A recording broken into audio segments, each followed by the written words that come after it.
नमस्कार, मैं हूं मदन राज और आप देख रहे हैं राज तक न्यूज़। मैं इस समय DLW वाराणसी में हूं और हमारे साथ हैं जागो राजभर जागो के सचिव महेंद्र राजभर, जो ST आरक्षण को लेकर लड़ाई लड़ते हैं। तो महेंद्र जी, राज तक न्यूज़ चैनल में आपका स्वागत है। आपका भी बहुत बहुत धन्यवाद। कम से कम हम लोगों को बातों को जन जन तक पहुंचाते हैं और जो ये हमारी लड़ाई है उस संदेश को कम से कम लोगों तक पहुंचता है। इसके लिए बहुत बहुत आपको धन्यवाद आभार प्रकट करते हैं। राजभर का तो दिन बदल गया और आपका दिन कब बदलेगा आरक्षण को लेकर? भाई, मैं अपने दिन बदलने के लिए तो आया नहीं हूँ, वो अपने दिन बदलने के लिए आए।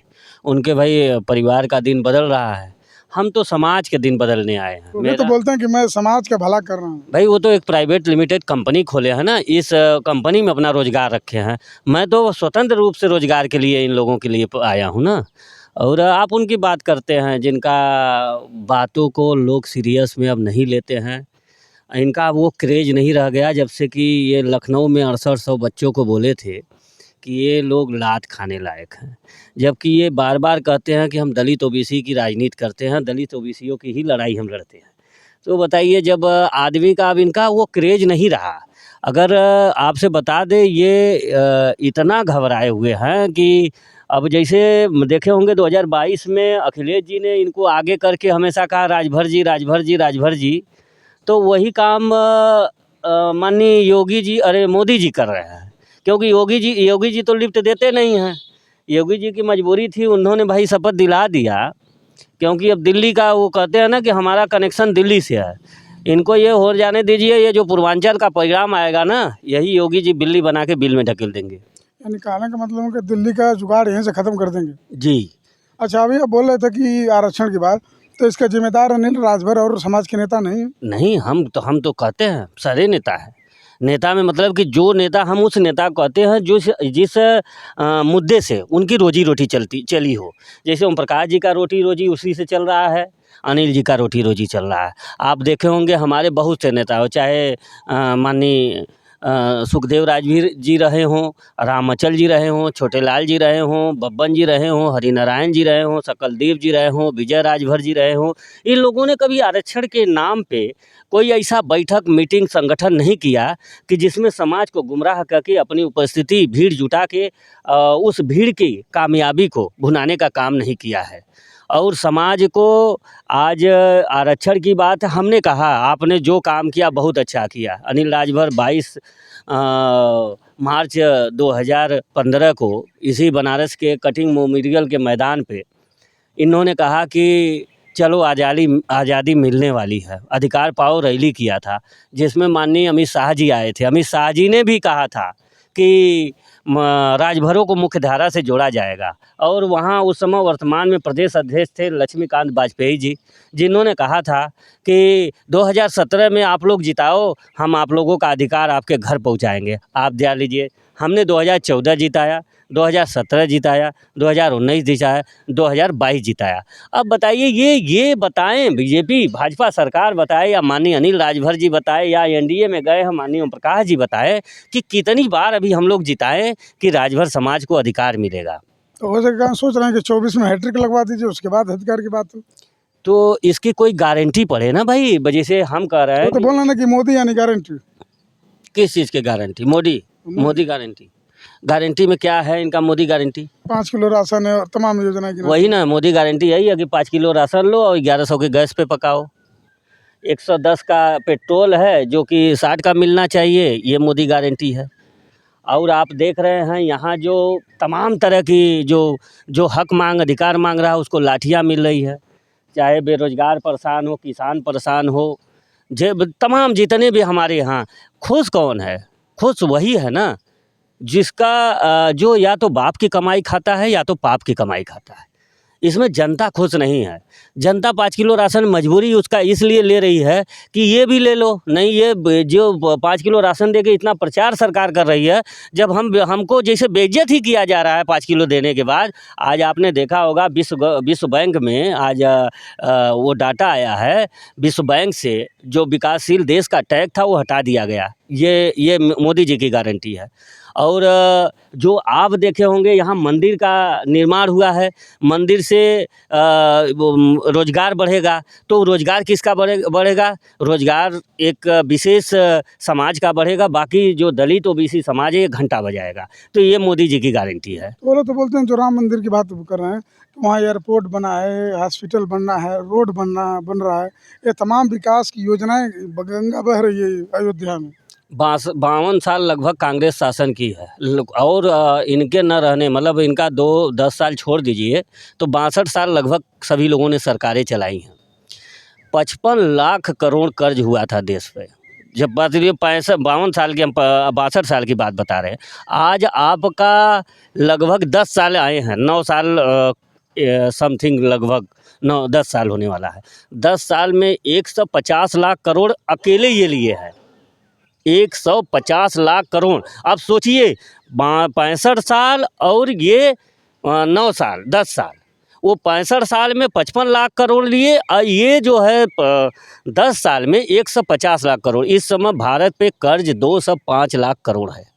ये इसी को डंका कहते हैं। ये तो बोलते हैं कि 14 एम्स बनाया, तमाम रोड हाईवे बना रहे हैं, फ्लाईओवर बना रहे हैं, रेलवे का विकास हो रहा है, वंदे भारत ट्रेनें चल रही है। देखिए मोदी जी का एक ही है कि भाजपा का एक खुला सिस्टम ये है कि 2 गुजराती बेचने वाले या 2 गुजराती खरीदने वाले, इसी में देश चल रहा है।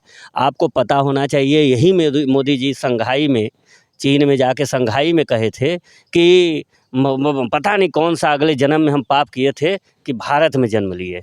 और वही जापान में एक रैली में कहे थे कि मेरे रग रग में व्यापार है। तो व्यापारियों के हाथ में देश के जो युवा हैं, नौजवान हैं, जो देश के लोग हैं, उन्होंने व्यापारियों को अगर सत्ता दिया है तो व्यापार ही देश का होगा ना।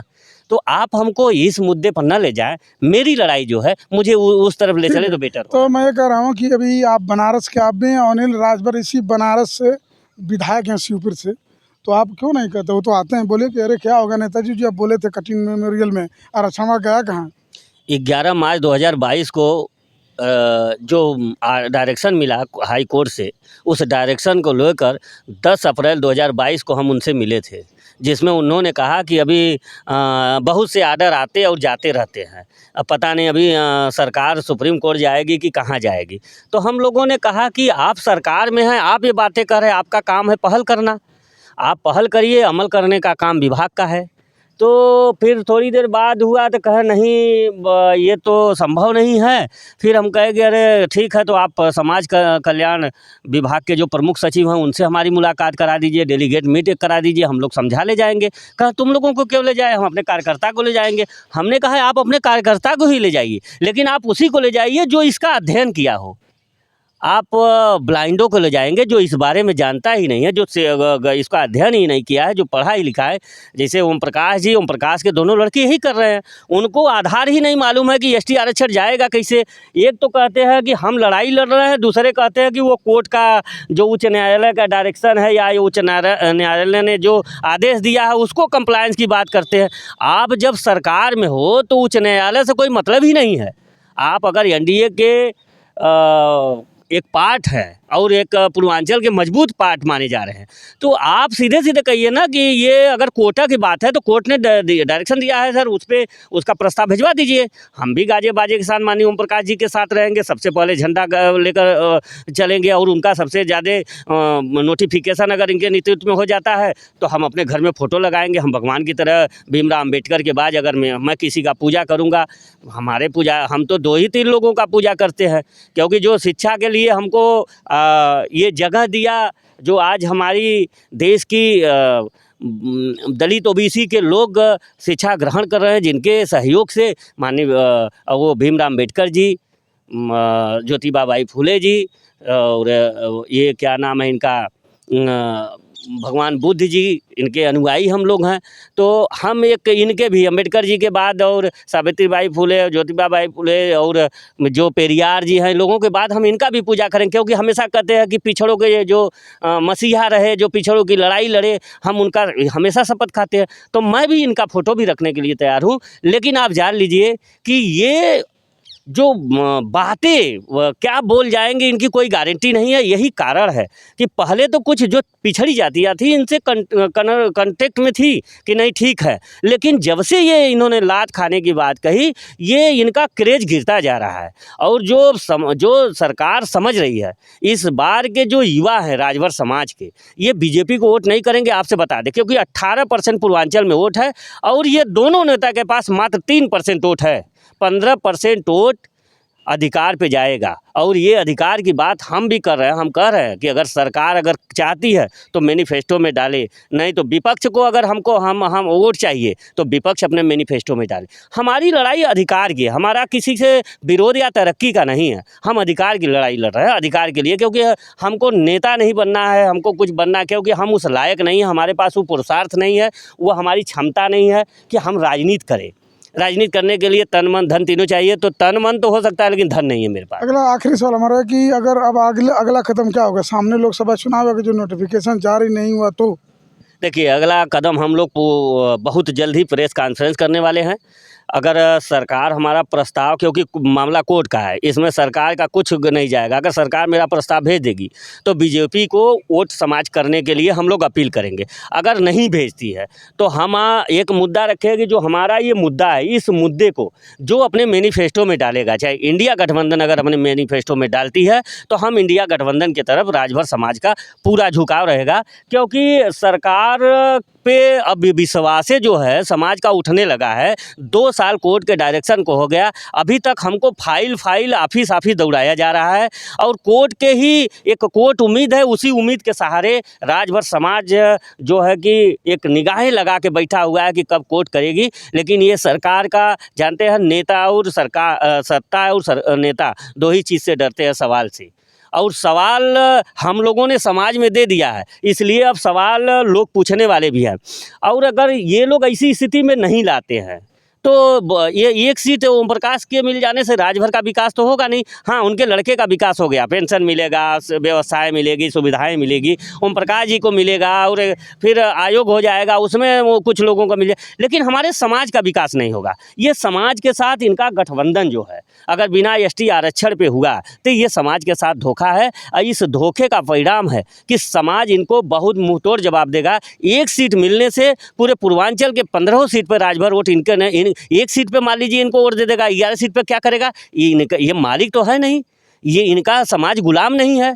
अगर वोट देना है, आप ठेकेदारी किए हैं, क्योंकि आप ठेकेदारी करते करते नकुला रगड़ के आपने दलाली ले लिया, 2% मिल गया ना भाई। आप एक एमएलसी का टिकट आपकी पार्टी को मिल गया, एक सांसदी का मिल गया, तो आप अब भागीदारी की बात करते हैं तो भागीदारी आप तभी आपको समाज देगा या आपको उस लायक बनाएगा जब समाज के हक अधिकार की बात आप माननीय प्रधानमंत्री जी से, माननीय योगी जी से, माननीय अमित शाह जी से, सभी लोगों से अगर हमारा प्रस्ताव भिजवा देते हैं तब तो आपका समाज स्वागत करेगा। अन्यथा अगर मेरा दोनों लोग एसटी मैनिफेस्टो में नहीं डालते हैं तो राजभर समाज इस बार फिर नोटा दबाइए, हक अधिकार की लड़ाई में भागीदारी बनिए। ठीक है, थे महेंद्र राजभर जागो एक सचिव हैं। इनका कहना है कि ओम प्रकाश राजभर जी का तो दिन बदल गया, लेकिन राजभरों का कब बदलेगा? और दूसरी बात है कि अगर जो नोटिफिकेशन जारी हो जाएगा तो राजभर समाज से कहेंगे कि भाजपा को वोट दो, नहीं तो हमारा वोट सीधा नोटा पर। आपकी क्या राय है? कमेंट बॉक्स में जरूर लिखिए। सही खबरों के लिए राज तक न्यूज़ चैनल देखते रहिए।